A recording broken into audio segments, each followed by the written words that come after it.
اب ظاہر بات ہے یہ گناہوں کا معاف کرنا اللہ کا کام ہے، لیکن انہوں نے اپنے پادری کو اتنا بلند تر مقام دیا ہے، اور ہم لوگ اپنے امام کو کیا سمجھتے ہیں آپ اس سوال سے اندازہ کر سکتے ہیں۔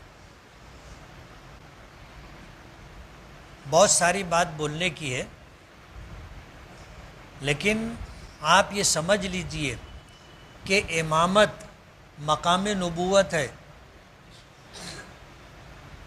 یعنی امامت کے لیے مصلی پر کھڑا ہونا یہ نبی کے کھڑے ہونے کی جگہ ہے، نبی کی موجودگی میں کوئی دوسرا امامت نہیں کر سکتا۔ اور ہم لوگ امام کو کیا سمجھتے ہیں ہم لوگ اندازہ کر لیں۔ امام کو حالات اتنے سنگین ہیں، مہنگائی سر چڑھ کے بول رہی ہے، اور ہم لوگ امام کو کیا تنخواہ دیتے ہیں سب کو معلوم ہے، مؤذن کو کیا تنخواہ دیتے ہیں سب کو معلوم ہے، مسجد کے خادم کو کیا تنخواہ دیتے ہیں سب کو معلوم ہے۔ ایک صاحب تھے، وہ امام صاحب کو آ کے کہنے لگے کہ میرے بیٹوں کے لیے دعا کرنا۔ کیا کرنا؟ میرے بیٹوں کے لیے دعا کرنا، ان کی روٹی روزی کے لیے۔ اور کہنے والے مسجد کے چیف ٹرسٹی تھے۔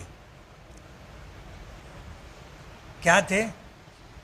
Chief trustee. تو امام صاحب نے دعا کی کہ اللہ ہماری مسجد کے چیف ٹرسٹی کے بچوں کو ایسی نوکری دے کہ ان کو وہ تنخواہ ملے جو مجھ کو ملتی ہے۔ ناراض ہو گئے،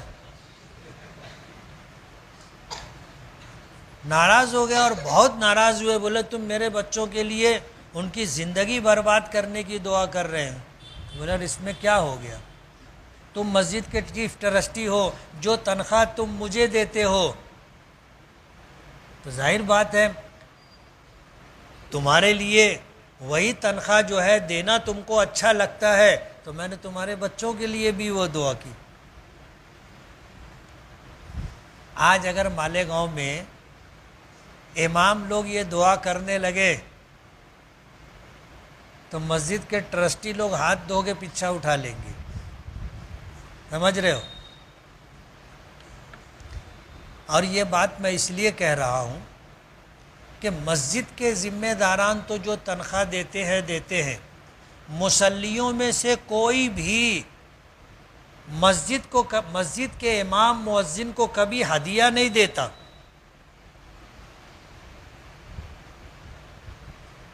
ابھی جتنے لوگ ہیں میں پوچھوں گا تو شاید کسی کا ہاتھ ایسے اٹھے،